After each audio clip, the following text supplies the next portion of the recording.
अमरावतीत अंगणवाडी सेविकांचे धरणे आंदोलन। मुख्यमंत्री लाडकी बहीण योजनेवर बहिष्कार। एफआरएस सक्ती रद्द करा। पोषण ट्रॅकर व मातृवंदना योजनेतून सेविकांना मुक्त करा।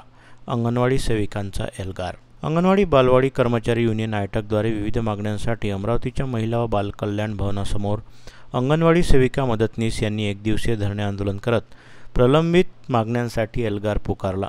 मुख्यमंत्री लाडकी बहीण योजनेच्या कामावर बहिष्कार टाकत एखादी महिला अपात्र झाल्यास गावात वैर निर्माण होतं। एफआरएसची अनिवार्यता तत्काळ रद्द करावी।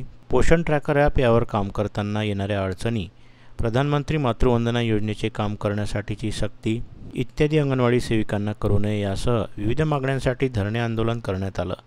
या प्रसंगी मागण्यांसंदर्भात घोषणाबाजी देऊन वारंवार हक्काच्या मागण्यांसाठी आंदोलन करण्याची वेळ आमच्यावर येत असल्याची भावना यावेळी अंगणवाडी सेविकांनी बोलून दाखवली। आज आमच्या एकंदरीत मागण्या आहे ह्या गव्हर्नमेंटनी जे आम्हाला एफआरएस म्हणजे जे 3 वर्षाच्या मुलं आणि गरोदर माता स्तनदा माता यांचा फोटो काढा आणि तो टीएचआर जो आहे म्हणजे तो जो खायचा टीएचआर आहे तो बिलकुल खाणं योग्य नाही आहे, तो निष्कृत दर्जाचा आहे, त्या ढोरं पण खात नाही।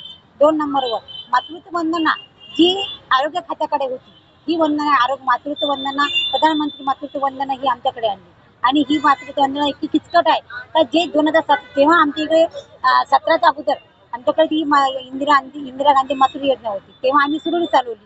मग आता ही आरोग्याकडे गेल्यानंतर ते आता पुन्हा आमच्याकडे डावण्यात गेली आणि त्या डावण्यात अशी तर तो फॉर्म भरण्यात किचकट आहे। आमच्या अंगणवाडी सेविका 10वी पास 9वी नापास अशा ज्या आहे आणि त्यांना इंग्लिशमध्ये सगळं फॉर्म भरावा लागतो आणि तो फॉर्मही भरण्यासाठी शक्य नाही आहे। त्याच्या नोंदणी जर या लाभार्थ्याला पुन्हा पैसे मिळाले नाही तर तो गावातला जर आमच्या गावाला जो आमचा अंगणवाडी सेविकाचा दर्जा आहे जो आम्ही अंगणवाडी सेविका गात राहतो हा म्हणजे आमच्या त्यांच्यामध्ये पायमल्ली होत आहे।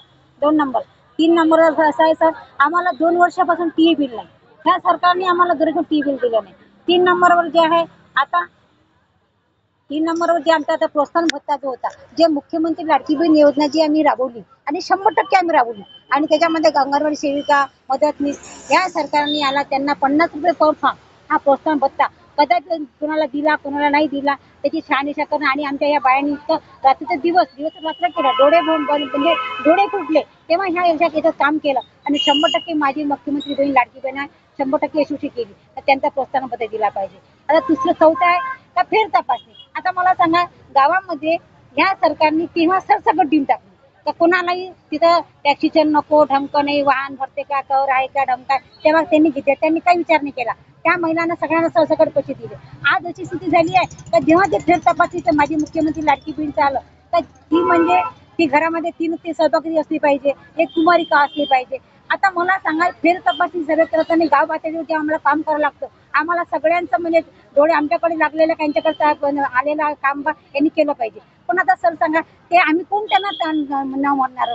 आता एक मुलगी आणि 2 सहभाग होते, आता त्यांनी 3रा जिया बदलवला तर सरसकट सहभागी 3 चालते, कुमारिका एकच पाहिजे। हे कुठेतरी आमची कुचंबना होत आहे। आम्हाला काय करायचं, आम्हाला 100% सरकारने 100% त्यांना दिलं, आमचं कोणतंच मतभेद नाही आहे आणि आम्हाला जेव्हा सर्व करताना गावामध्ये राहावं लागतं आणि प्रत्येकाची आमची म्हणजे त्या राहण्यासाठी आमची तिथं आमची जी भूमिका आहे अंगणवाडी सेविकेची तिथं तर कसं राहिली कुठेतरी तिला गालबोट लागून राहिलं। आमचं कोणतंच काम नाही, आम्हाला काय तुम्ही काम सांगता आम्ही काम करायला तयार आहे, पण कुठेतरी सरसकट दिलं तर फार